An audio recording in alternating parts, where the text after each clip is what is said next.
os seres vivos interagem? Dar, tirar, disputar ou dividir. Nenhum ser vivo pode viver isolado, sem interagir com os elementos do ambiente que habita. Essas trocas causam transformações e permitem que a vida siga em frente, tá? Então, nós vamos falar neste capítulo sobre a interação do ser vivo, tá?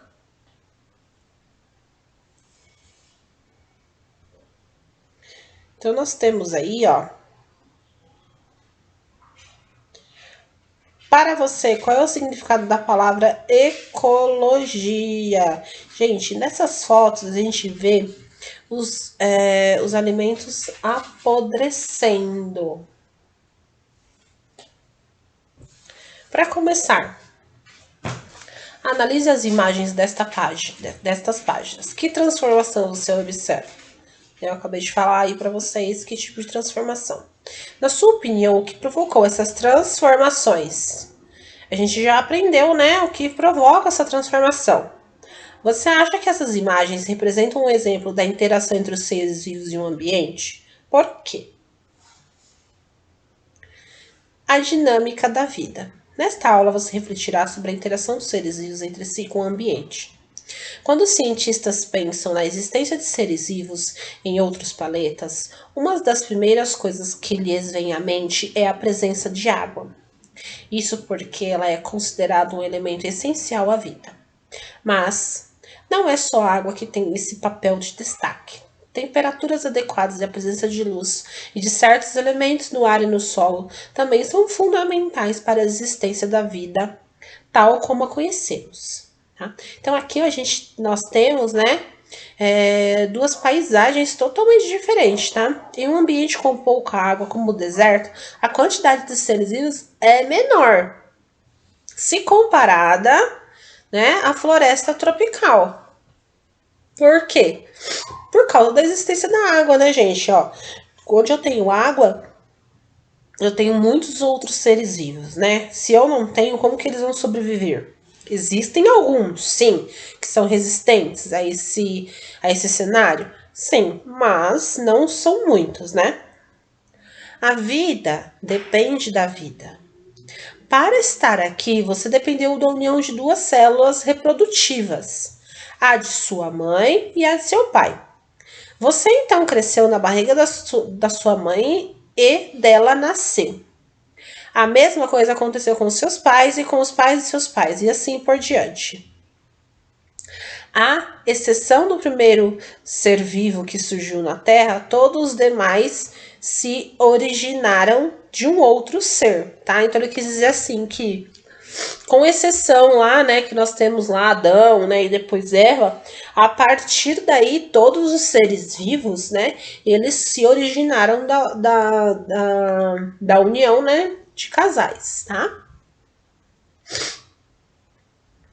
Podemos dizer, portanto, que toda a vida depende de uma vida, que veio antes, isso é, a reprodução.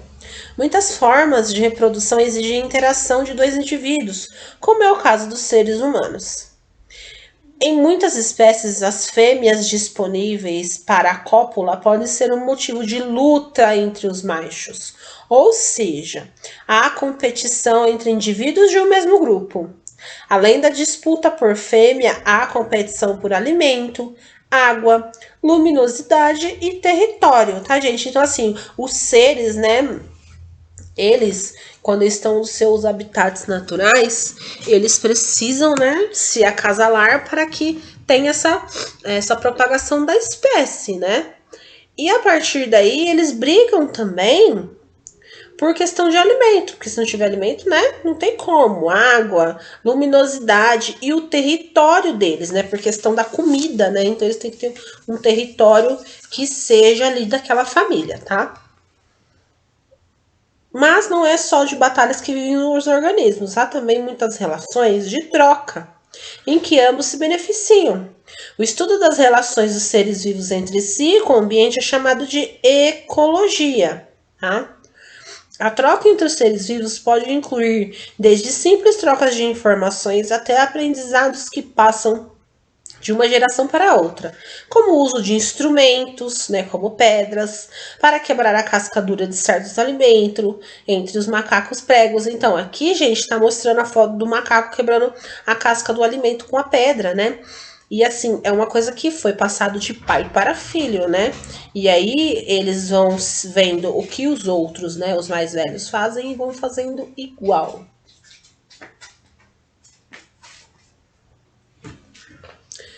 Você já viu em algum produto ou propaganda o emprego das expressões produto ecológico ou ecologicamente correto?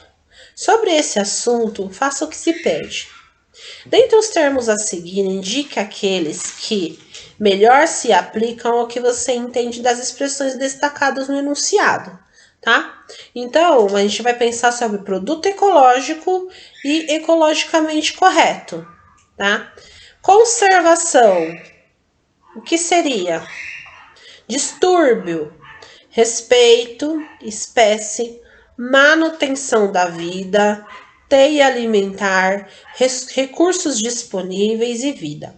Quais das palavras do item A estão mais próximas do conceito de ecologia visto em aula, tá? Então, gente, se a gente está falando de ecologia, que é o estudo das relações dos seres vivos entre si e com o ambiente, tá? Isso é ecologia. O que se encaixa? Quais dessas palavras se encaixa, né, nesse estudo? Como os animais interagem? Quando alguém nos diz pense em um animal, quase sempre nos lembramos de um cachorro, uma onça, uma ave, um sapo ou até um inseto. É comum nós, seres humanos, nos excluirmos do grupo dos animais e das suas relações com o ambiente, ou seja, das relações ecológicas. Mas, talvez, seja mais fácil entendê-las se olharmos para nós mesmos. Vamos tentar. Vida em grupo ou solitária. Vivemos em sociedade, né? A nossa comunidade. Esse tipo de convivência estimulou o desenvolvimento de atividades como arte, ciência, invenção de aparatos tecnológicos. A vida em grupo confere também outras vantagens, como cuidado compartilhado dos filhotes, e desvantagens, como a competição por recursos com outros grupos de animais. Cada espécie encontrou para si um balanço entre ganhos e perdas, e conforme o caso se ajustou a uma vida solitária ou em grupo. Tá? Então, essa questão de defesa, né, dos animais, de acordo com o tipo de defesa que ele tem, ele se torna ou solitário ou ele precisa, né, de uma vida em grupo. Aqui a gente tem o exemplo do tubarão. O tubarão, ele tem uma vida solitária, né? Eles delimitam o território e protegem de possíveis invasores. A interação com outro indivíduo da mesma espécie só ocorre na época da reprodução. Então ele vive sozinho e ele só fica com alguém, né, alguém da sua espécie, quando está perto da reprodução. Ao contrário dos elefantes, que vivem, né, todos juntos, né? Elefantes vivem em grandes grupos e ficam juntos por toda a vida, tá? Então eles participam desse mesmo grupo a vida inteira deles, tá? Também é uma questão de proteção, porque eles são grandes, mas, por exemplo, se eles estiverem sozinhos lá, eles são uma caça. Alimentação e outras relações.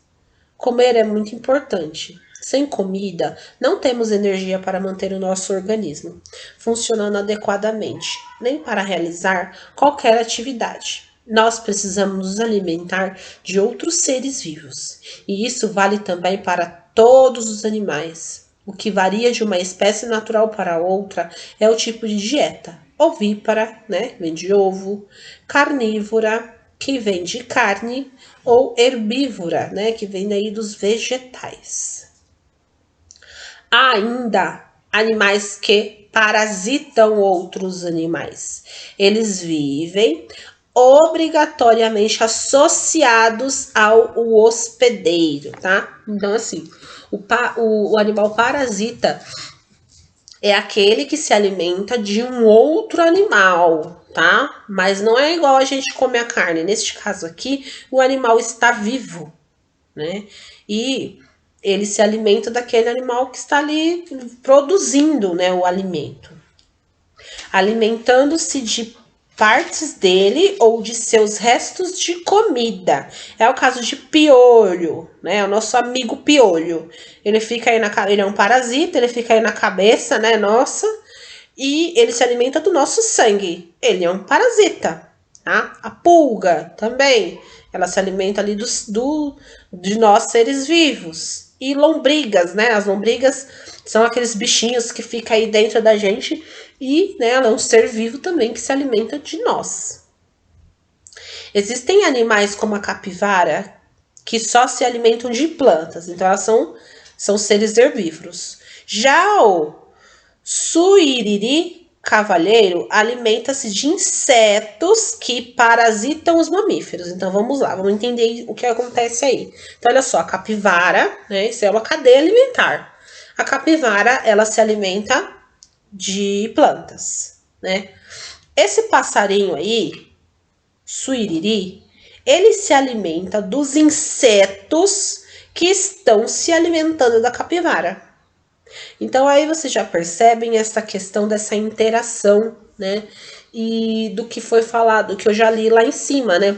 Um ser vivo depende do outro. E assim, quando cada um, né, faz o seu papel na cadeia alimentar, o ciclo ele consegue ser constituído de um equilíbrio. Nesse caso aí, o passarinho ele tá comendo o parasita que está, né, incomodando a capivara, né, porque os bichinhos, né, coçam e tal. Então, assim, ele tá ali cuidando para que essa capivara, né, esses mamíferos, não fiquem infestados, né, porque se não tivesse, né, alguém que os comesse, eles ficariam infestados desses parasitas. Mas a relação dos animais com outros grupos não se limita à alimentação. A anêmona do mar, por exemplo, serve de abrigo ao peixe palhaço. Em troca, se beneficia dos restos de alimento deixado por eles. Tá? Então, lá, a gente lembrando um pouquinho lá do Procurando Nemo, a gente tem lá o peixe palhaço que vive no meio das anêmonas, né? E aí, ali, um ajuda o outro. Porque o peixe palhaço deixa os restos de alimentos e elas, né, acabam comendo e fazendo uma limpeza, né? Então, ela serve de casa e ainda tem o alimento ali garantido, tá? Algumas rãs passam por toda a vida em bromélias. Lá elas conseguem abrigo e alimento. Insetos que visitam o local ou que caem dentro das bromélias, né? Então elas passam ali dentro da florzinha, comendo, tendo abrigo e comendo os insetos que ali estão, né? Também contribuindo para o equilíbrio do meio ambiente. Dentre as afirmações a seguir, classifique cada uma em vantagem com V e desvantagem com D para a vida em grupo, tá? Então tá falando de uma vida em grupo. É uma vantagem ou uma desvantagem, né? Passagem de conhecimento, quantidade limitada de alimento, chamar a atenção de predadores, proteção à prole, né, que é a família, captura de presas maiores, disputa por liderança ou divisão de tarefas. Essa questão da captura de presas maiores, né, é a questão que eu estava falando dos elefantes, por exemplo, que eles vivem em vários, né, em uma comunidade juntos. Por quê? Que nem eu falei, se eles forem sozinhos, se eles estiverem sozinhos, eles são uma presa mais fácil. Aí você pensa que várias leoas saem para caçar. Então, o elefante ele é grande, mas se eu tenho várias leoas, essa caça, né, ela já tá ali que praticamente pronta para ser comida, né? Por isso de captura de presas maiores. A disputa da liderança, já havia falado. Divisão de tarefas. Gente, assim uma divisão de tarefas. Continuando aí no exemplo dos leões, né? O leão, né, o macho, ele tá ali, ele ajuda na reprodução, é ele que cuida do território, porém quem sai para caçar são as fêmeas, né? Então é ela que traz a caça para que os leões comam, tá? Por isso também que vocês vão ver, assim, por exemplo, uma família de leões terá sempre mais fêmeas do que macho, né? Porque o macho ele conquista ali o seu território e ele é o dono daquela parte que ele conquistou, tá? Outros machos vai ter só os filhos, né? Mas que também eles têm ali uma certa idade para que eles possam seguir o seu caminho, tá? Além do mundo. A formiga, a flor e o som do meu nariz quando cafungo. Embora as formigas levem leves pedaços de folhas bem presos pela boca, ainda assim não os comem, porque a formiga, como os homens, são agricultoras. Elas plantam. Não plantam plantas, é verdade, como os homens, mas uma coisa parecida que comem são os fungos, muitos pequenos, crescendo no fundo do formigueiro. Fungos que parecem pequenas plantinhas, quase iguais àquelas que tantas folhas tinham. Fungos que ficam sobre os pedaços da folha e então os comem, mesmo sem ter boca. O fungo, seja como for, disse enfim a minha amiga, é por ele que a formiga foi a flor. Então, a gente aí tá falando sobre a questão de o porquê que as formigas cortam as folhas e levam para o ninho, né? Então, lá no formigueiro, elas produzem estes fungos que é a alimentação delas, né? Então, elas não comem as folhas propriamente ditas, né? Elas levam para lá para que elas possam produzir a comida delas, tá? Então aí a gente tem uma foto, né? Formigas saúva em cima dos fungos, né? Que é onde ali dentro do formigueiro elas estão, tá bom? O que entendi? Então essas questões são todas do nosso texto acima, tá? Na número 1, no verso, é por ele que a formiga foi a flor, a quem se refere o pronome ele. Que informações sobre a relação entre as formigas e as plantas o autor expõe no verso. Podemos estabelecer uma comparação entre os seres humanos e as formigas? Sublinhe o trecho do texto que justifica sua resposta. Observe a relação abaixo e responda, tá? Então, aqui na relação, você vai ter formiga, planta, formiga, fungo e fungo, planta. Ao lado de cada organismo, indique com um sinal de mais se ele obteve vantagem com aquela relação ou com o sinal de menos se ele obteve desvantagem. Existe uma relação em que os organismos envolvidos têm, ao mesmo tempo, ganhos e perdas. Qual é a relação? Tá? Então, essa relação aqui, ó, formiga e planta, planta e formiga, aqui vocês vão colocar se foi positivo ou se foi negativo, tá? Então, a gente vai parar agora aqui na página 269. Até!